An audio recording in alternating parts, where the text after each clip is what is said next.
बहुत सावधानी से कथा सुनिएगा और अपने चित्त में उतारिए। शिव महापुराण की कथा जिसके घर में चल रही है, जिसके टीवियों पर चल रही है, जिसके फेसबुक यूट्यूब पर चल रही है, जिसके मोबाइलों में चल रही है, घर में भले 5 मिनट शिव महापुराण की कथा चले, पर प्रतिदिन अपने मोबाइल को चालू कर 5 मिनट शिव पुराण चालू कर छोड़ दिया। घर में टीवियों पर अगर कथा आए तो भले सुनो चाहे नहीं सुनो, 5-10 मिनट उस टीवी को चालू कर छोड़ा करो, जिससे वो शिव महापुराण के शब्द हमारे घर के वातावरण को शुद्ध करें। प्रभु बाबा भोलेनाथ ने कहा, पार्वती जब चौसर खेलते समय तूने मेरे वस्त्र लिए, मैं जल क्रीड़ा करने के लिए, जल में तप करने के लिए बैठा, तप के करने से मेरे शरीर से पसीना बह निकला, उस पसीने से 5 धाराएं प्रकट हो गईं। उस 5 धारा से गंगा जी की गोद से मेरी ये 5 बेटियां प्रकट हुई है। पहली जया, दूसरी विषहरा, तीसरी शामली बारी, चौथी देव और 5वीं दोतली। ये 5 कन्या शंकर जी की 5 बेटियां। उसी समय पर माता पार्वती ने गंगा जी के जल को हाथ में लेकर कहा, गंगा तू मेरी बहन है, मेरे गर्भ से तो संतान नहीं हुई, पर तूने मेरे बच्चों को पाला पोसा बड़ा किया, इसलिए तेरे घाट पर आने वाला व्यक्ति शंकर जी के साथ तेरा स्मरण करेगा और जो हर हर गंगे बोलेगा, गंगा उसको तेरे स्नान का पुण्य घर बैठे मिल जाएगा। हर हर गंगे बोलो जम के। केवल गंगा के साथ उसी दिन से हर हर शब्द जुड़ गया और जिंदगी हो गई आपकी बोलते बोलते। आपको अभी तक नहीं मालूम होगा कि हर हर गंगे क्यों बोलते। जीवन हो गया भैया। शिव महापुराण में एक एक संवाद है। चावल क्यों लगाना चाहिए, शिव जी को कंकु क्यों नहीं लगाया जाता, शंकर को कुंकू नहीं लगता, रोली नहीं लगती, क्योंकि भगवान शंकर जब एक बार बैठे थे तो एक भगत ने शिव जी का कुंकू अभिषेक कर दिया था। कुंकू अभिषेक करा, इतने में माता जगत जननी जगदम्बा उसी समय पर आ गई।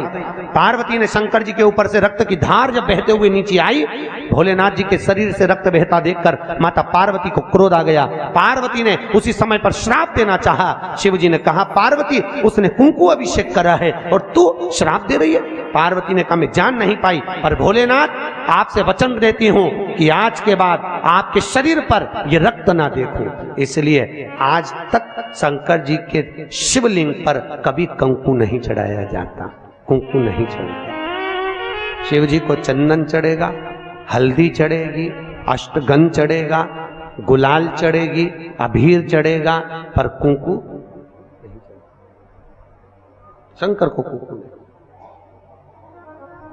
जैसे अधिक मास के महीने में, अब ये जो अधिक मास आ रहा है ना, आपके लिए तो लाभदायक है, समझ लो ये कथा। अधिक मास के महीने में जैसे पहले दिन का अधिक मास होता है, ऐसे 5वां दिन का जो अधिक मास होता है, पंचमी तिथि का, पंचमी तिथि का अधिक मास, शास्त्र कहता है कि जिसके घर में संपदा की कमी हो, पैसा आ ही नहीं रहा हो, सब दूर उलझ गया हो, बहुत टेंशन चल रहा हो, 3 साल में एक बार अधिक मास आता है। अधिक मास की पंचमी तिथि के दिन गन्ने का रस, गन्ने का रस जानते हो, ईख का रस, गन्ने का रस तुलसी जी के क्यारे में हाथ में लेकर 7 बार अपना नाम और गोत्र बोलकर छोड़ दो। जिंदगी में 3 साल में तो करोड़पति बनकर बैठ जाओगे, कभी लक्ष्मी की कमी नहीं आ सकती। अगला अधिक मास आएगा तो तुम तैयारी में बैठे रहोगे कि फिर पंचमी तिथि आए, फिर मैं गन्ने का रस डाल। केवल अधिक मास में होता है, अधिक मास के सिवा नहीं कर सकती, केवल अधिक मास, अधिक मास के अंतर्गत करें। और आपको तो मौका मिल रहा है ज्येष्ठ का अधिक मास है इस साल, बड़े प्रेम से आनंद में। और हम तो निमंत्रण दे रहे हैं आपको कि अधिक मास में मुंबई में महेश्वरी समाज द्वारा विष्णु महापुराण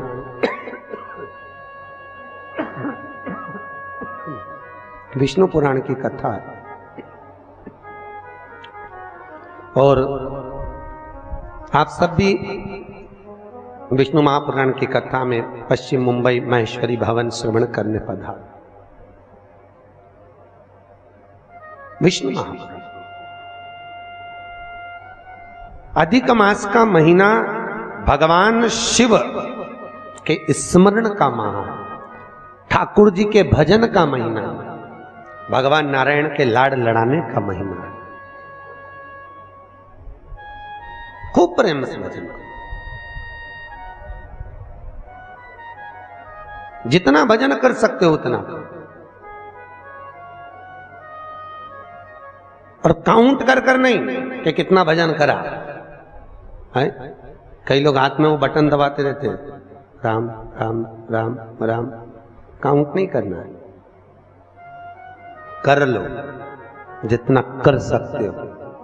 अधिक मास के महीने में जितना पुण्य कमा सकते हो कमाओ।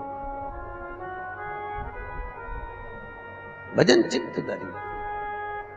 आज शिव महापुराण की कथा कहती है, माता पार्वती के सम्मुख में पांचों कन्याओं को देखकर गंगा जी के सम्मुख में जब बात प्रसिद्ध करी, तब माता पार्वती से शिव जी ने कहा, ये मेरी 5 बेटियां हैं। पार्वती जी ने पांचों को गले से लगाया। भगवान भोलेनाथ बोले, पार्वती, ये जल की तरंगों में प्रवाहित होने के कारण इनका शरीर सर्प की आकृति में रहेगा। सर्प की आकृति।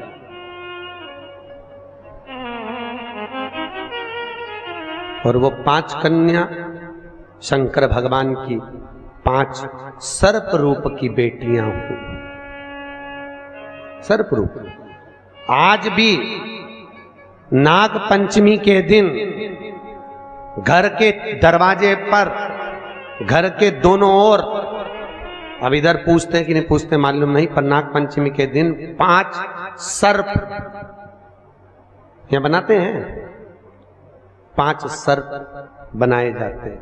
वो शंकर भगवान की 5 बेटियां बनाई जाती है और नाग पंचमी के दिन उनकी पूजन होती है। नाग पंचमी।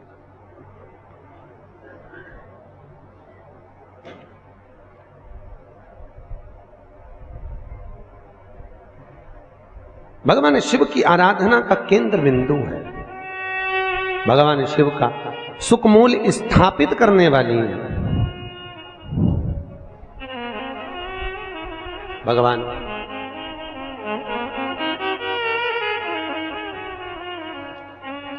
भगवान शिव ने 5 कन्याओं को आशीर्वाद दिया, माता पार्वती को समझाया, ज्ञानोपदेश प्रदान किया।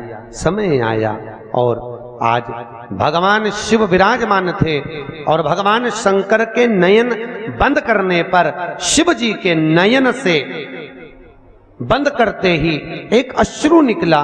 उस आंसू से अंधकासुर का जन्म हो गया।